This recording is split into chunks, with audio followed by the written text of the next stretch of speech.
they don't need to panic, no?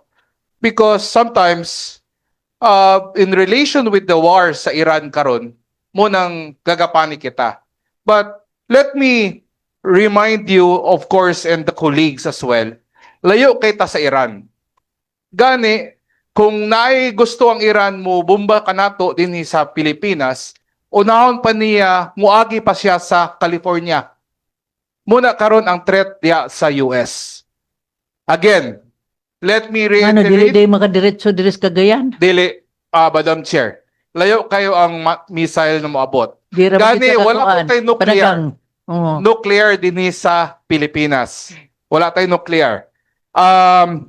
Let me reiterate again, our Cagayanons, you don't have to panic, no? Because of course the LGU is on top of everything under the leadership of our Mayor Clarix Uy. Of course, from our majority floor leader as well, and you, Vice Mayor Bebot Rodriguez. Other locations with the EDCA. Unsa man ang EDCA? Enhance defense, dili offense, defense Defensive. cooperation agreement. Sites in the Philippines.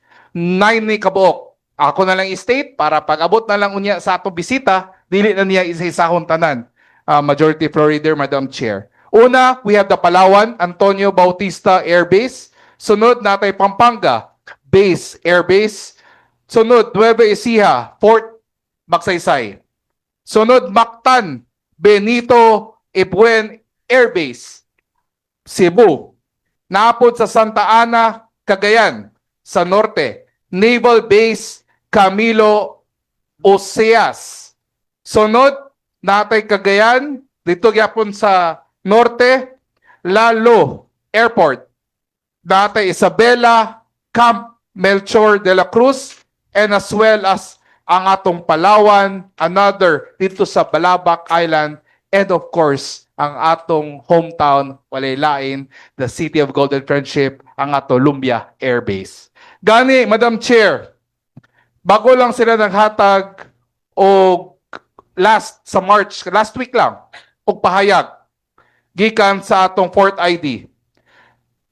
The U.S. Army personnel are present at Lumbia Air Base in Cagayan de Oro is only to conduct joint training exercises with the AFP focused specifically duwargyud humanitarian assistance and disaster relief operations. So mao kana importante pud kayo, Madam Chair.